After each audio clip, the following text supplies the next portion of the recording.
संकलनकार के दो शब्द। माननीय दत्तोपंत ठेंगड़ी जी के कुछ विचारों का संकलन संकेत रेखा इस नाम से करीबन 10 वर्ष पहले प्रसरित हुआ। उसमें लेखक इस नाते प्रस्तावना रूप कुछ लिखे, ऐसा अनुरोध मां दत्तोपंत जी से किया गया था। प्रस्तावना तो आपने नहीं लिखी। प्रस्तावना के इस अनुरोध पर आपके मन में जो विचार आए वे आपने चंद शब्दों में व्यक्त किए हैं। ब्रूस विस्ली इस विचारक का, जो विस्कॉन्सिन विश्वविद्यालय के प्राध्यापक रहे, एक उद्धरण, The author does not exist whose work cannot be improved by the constructive vigilance of an editor, अपने स्मरण संपुट से दिया है। सारांश में बताना तो वह कहता है कि दुनिया में ऐसा कोई लेखक नहीं हो सकता है कि जिसकी रचना में विधायक चिकित्सा के द्वारा सुधार नहीं आ सकता है। यह उद्धरण देकर मां ठेंगड़ी जी ने कहा है कि इस उद्धरण का संकेत स्पष्ट है। मां ठेंगड़ी जी की अपने विचारों के संदर्भ में ऐसी ही बड़ी विनम्रता की भूमिका रहती है कि his is not the last word. आपके विचारों का संस्करण हो सकता है, लेकिन मां ठेंगड़ी जी की इस भूमिका का आधार लेते हुए अगर मैं, कार्यकर्ता, इस विषय पर आधारित आपके विचारों का संकलन करने हेतु संस्करण के साथ प्रयास प्रारंभ करता तो वह बड़ी धृष्टता की परिसीमा साबित होती थी और मेरी अपनी सीमा का भंग भी हो सकता था। इसलिए यह संकलन करते समय मैंने मां ठेंगड़ी जी के विचारों का संकलन यथातथ्य रूप में आप ही के शब्दों में करने का प्रयास किया है। खास करके राष्ट्र संघ के कार्यकर्ताओं के लिए ही ये विचार व्यक्त किए हैं, यह तो स्पष्ट है। इस विषय के विविध पहलुओं के संदर्भ में मां ठेंगड़ी जी ने गत 25 वर्षों में स्थान स्थान पर अन्यान्य कार्यकर्ताओं के गुटों के सामने, जैसे राष्ट्र संघ के कार्यकर्ता हैं, भारतीय मजदूर संघ के या भारतीय किसान संघ के कार्यकर्ता हैं, अन्यान्य अवसरों पर जो विचार रखे हैं उन विचारों का यह संकलन है। फिर भी हमारे समाज में विविध क्षेत्रों में समर्पितता से कार्य करने वाले अन्यान्य जन संगठनों के कार्यकर्ताओं को भी इससे मार्गदर्शन मिल सकता है। स्वाभाविक है कि अन्यान्य निमित्तों से व्यक्त हुए इन विचारकणों को एक सुसूत्र माला में गूंथने के लिए बीच बीच में एकाध दूसरा वाक्य तथा एकाध दूसरा परिच्छेद जोड़ना आवश्यक था। ऐसा जोड़ने के लिए जिन शब्दों का उपयोग किया गया है, केवल वे शब्द मेरे हैं। बाकी सारे शब्द तथा अभिव्यक्ति मां ठेंगड़ी जी की ही है। एकाध दूसरे मुद्दे को पूरक ऐसे कुछ संदर्भ भी कई जगह मूल विचार सूत्र से जोड़ दिए हैं, लेकिन मूल विचार के आंतरिक सत्व को धक्का न पहुंचे तथा मूल अभिव्यक्ति का स्तर ढल न जाए, इस बात पर ध्यान दिया है। और जो बातें मैंने जोड़ दी हैं उनके बारे में मां ठेंगड़ी जी के साथ चर्चा करके उनकी अनुमति भी ले ली है। कार्यकर्ता इस विषय के संदर्भ में अभिव्यक्त और उपलब्ध ऐसा मां ठेंगड़ी जी का पूरा विचारधन इस तरह एक सूत्र में संकलित करने का यह प्रयास है। इस पुस्तक में जो विचार संकलित किए गए हैं उनका केंद्र बिंदु है राष्ट्रीय स्वयंसेवक संघ का कार्यकर्ता। फिर भी अपने कार्य के अधिष्ठान की प्रेरणा लेकर कार्य पद्धति की रगड़ में से ही कार्यकर्ता विकसित होता है और फिर इसी कार्य पद्धति को सचेत और हेतुपूर्ण करके ध्येय संकल्प की पूर्ति की ओर कार्यकर्ता बढ़ता है। यह ध्यान में लेते हुए संघ कार्यकर्ता का अधिष्ठान और अपनी कार्य पद्धति, इन दो विषय सूत्रों के साथ कार्यकर्ता, यह पूरा विषय संकलित किया है।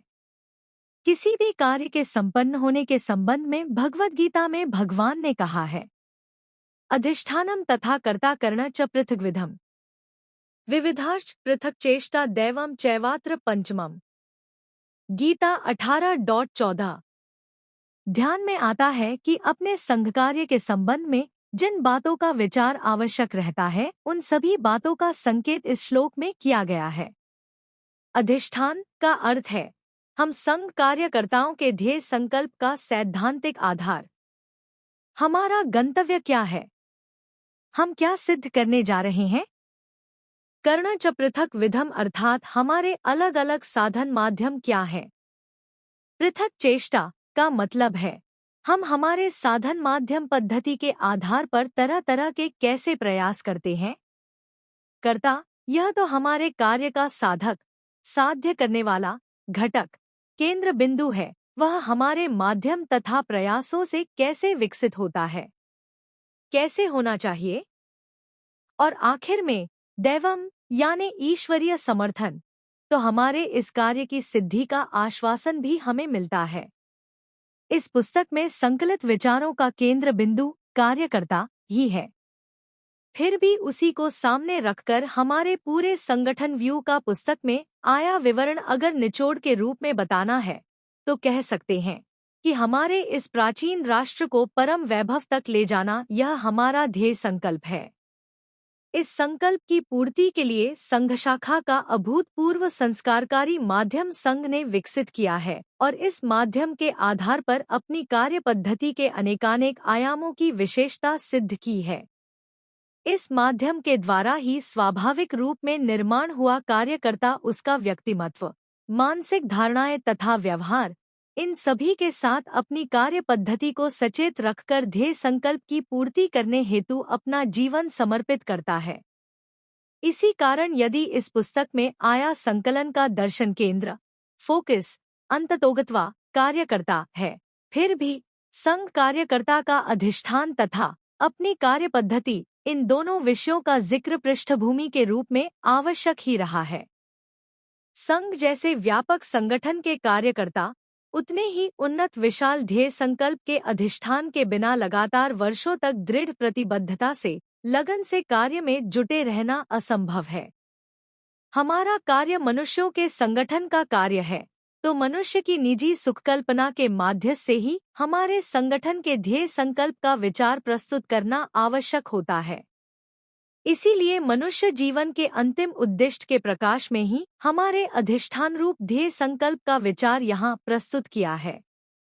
कार्यकर्ता ने इस विषय का गहराई से चिंतन करना आवश्यक है, कारण इस अधिष्ठान रूप ध्येय संकल्प की निजी शक्ति ही लगातार जीवन भर कार्य करने की उसकी उमंग सचेत रखती है और उसे जीवन के अंतिम क्षण तक कार्यरत रखती है।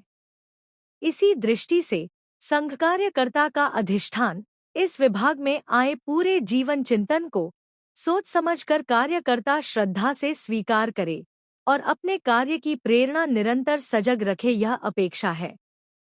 अपनी कार्य पद्धति के बारे में ऐसा कहा है, संगठन प्रक्रिया की इतनी सरल, सुलभ और स्वाभाविक पद्धति शायद ही अन्यत्र कहीं होगी।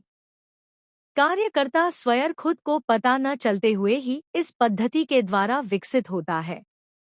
कोई व्यक्ति किसी निमित्त किसी स्वयंसेवक कार्यकर्ता के संपर्क से संघ शाखा पर आता है। इनिशिएशन, आहिस्ता आहिस्ता उसका संघ से परिचय, ओरिएंटेशन होना शुरू होता है। फिर आगे चलकर वह व्यक्ति सक्रिय बनता है, पार्टिसिपेशन। धीरे धीरे उस पर कुछ न कुछ जिम्मेदारी सौंपी जाती है, एग्जीक्यूशन, और वह जिम्मेदारी निभाते निभाते संघ के सिद्धांतों का और व्यवहार का पूरा परिचय होकर उसमें संघ कार्य के प्रति दृढ़ धारणा, कन्विक्शन, निर्माण होती है। वह सही दृष्टि से कार्यकर्ता बनता है। अंग्रेजी में एक वाक्य योग है, to learn swimming while you swim, यानी तैरते तैरते ही तैरना सीखना। इसी तरह स्वयंसेवक कार्यकर्ता बनने की प्रक्रिया होती है। कार्यकर्ता निर्माण का ऐसा संघ का प्रयास प्रारंभ से ही चलता आया है। ध्यान में आता है कि कार्यकर्ता एक और बड़ी स्वाभाविकता से अनजाने विकसित होता है और दूसरी ओर ऐसा विकसित कार्यकर्ता अपना तत्वज्ञान अमल में लाने के लिए अपनी नीति रीति पद्धति को सजगता से चरितार्थ करते हुए कार्य को बढ़ावा देता है। ऐसी यह द्व्यायामी प्रक्रिया है। इस दृष्टि से विकसित होते होते ही कार्यकर्ता को अपनी पद्धति के विविध आयामों की जानकारी भी हो। इसी हेतु अपनी कार्य पद्धति इस विभाग में पूरा विषय रखा है।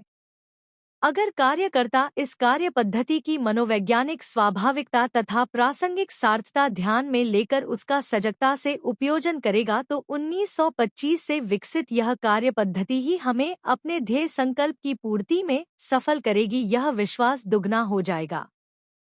कार्यकर्ता के बारे में माना गया है कि वह लालटेन की कांच के समान होता है, यानी अपने कार्य के दर्शन का तथा प्रात्यक्षिक का वह माध्यम है। अपना ध्येय संकल्प इतना विशाल, कार्य पद्धति इतनी सर्वव्यापी तथा परिणामकारी है तो उन्हीं की तुलना में ही कार्यकर्ता का व्यक्तिमत्व, कर्तव्य संकेत तथा व्यवहार सूत्र होने चाहिए। ऐसे ही सब पहलुओं का विचार मनोवैज्ञानिक गहराई से कार्यकर्ता इस कलशरूप विभाग में रखा है और इस पूरे विश्वव्यू का केंद्र बिंदु जो कार्यकर्ता, उस पर विस्तार से प्रकाश डाला है। आशा है कि मां ठेंगड़ी के निरंतर चिंतन का आधारभूत ऐसा उन्हीं के शब्दों में प्रस्तुत किया हुआ यह विषय कार्यकर्ता के लिए व्यक्ति विकास, कर्तव्य संकेत तथा व्यवहार इनके बारे में बहुत ही मार्गदर्शक रहेगा। इस दृष्टि से कार्यकर्ताओं के सम्मुख विषय रखने की मां ठेंगड़ी की जो शैली है वह पूरा विषय आसानी से समझ पाने की दृष्टि से बहुत ही उपयुक्त है।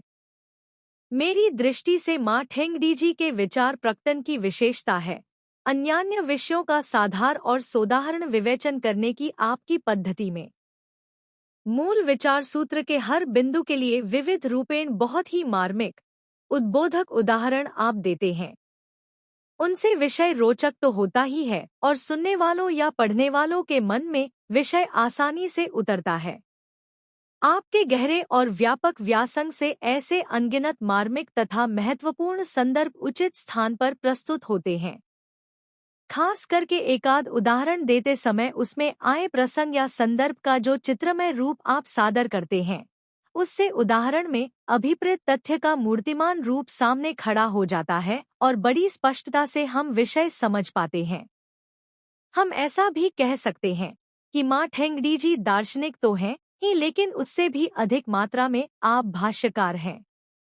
हमारी संस्कृति की यह विशेषता रही है कि अपनी आंतरदर्शी प्रतिभा से, आंतरिक प्रेरणा से प्रस्फुरित कितना भी मूलगामी विचार किसी भी दर्शनकार ने समाज के सम्मुख रखा होगा, तो भी किसी भी दार्शनिक ने अपने विचार बिल्कुल नए, स्वयंभू हैं, ऐसा दावा कभी नहीं किया।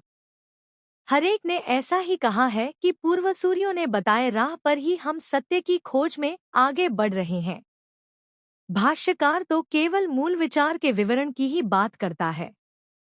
मां ठेंगड़ी की विचार प्रस्तुति में ये दोनों भूमिकाएं एक दूसरे में समाई हैं, ऐसा लगता है। स्वामी विवेकानंद, योगी अरविंद, पू गुरुजी जैसे महान दार्शनिकों ने अनेकानेक सूत्र रूप विचार हमारे सम्मुख रखे हैं। आज का वास्तव ध्यान में लेते हुए उन्हीं का युगसंगत तथ्य अपनी खास शैली में मां ठेंगड़ी दोहराते हैं और उसको आसानी से ग्रहण करने में हमारी बड़ी सहायता करते हैं। लेकिन दोहराते समय एक दृष्टि से उस तथ्य पर जो भाष्य आप करते हैं वह विशेष महत्वपूर्ण तथा मूलगामी रहता है। जैसे कलाक्षेत्र में हम देखते हैं कि माध्यम की विशेषता से मूल जीवनानुभव विविध रूपों में प्रकट होता है, वैसे ही भाष्यकार की भूमिका में मूल विचारों के अब तक अव्यक्त रहे ऐसे कई नए आयाम मां ठेंगड़ी ने अभिव्यक्त किए हैं। इसलिए मां ठेंगड़ी के विचारों की महत्ता तथा विशेषता मूल बीजरूप विचारों में ही केवल नहीं है, बल्कि उनके प्रकटीकरण में भी है। आज के असुविधाजनक प्रतिकूल वायुमंडल में इस कार्य में पूरी ताकत अगर हमें लगानी है तो यह पूरा विचार व्यू हम स्वयं समझें और अपने साथियों को समझाएं, ताकि हरेक कार्यकर्ता अधिक समय, शक्ति और मानसिक तथा सैद्धांतिक प्रतिबद्धता के साथ इसी कार्य में जुटा रहे। कार्यकर्ताओं की सजग, क्रियाशील उमंग के आधार पर ही राष्ट्र को परम वैभव तक ले जाने का हमारा वैश्विक ध्येयव्रत पूरा करने में हम सफल होकर रहेंगे ही। मेरा यह सौभाग्य है कि इस विषय का पूरा संकलन करने की अनुमति मां ठेंगड़ी ने दे दी। मैं मानता हूं कि इस विषय के प्रति आपके मन में जो प्रतिबद्धता, जो लगन है, उसी के कारण यह सम्मति मिली है। मेरे लिए तो यह मौका परमानंद का रहा कि मां ठेंगड़ी के विचार विश्व में गहराई से अवगाहन मैं कर सका।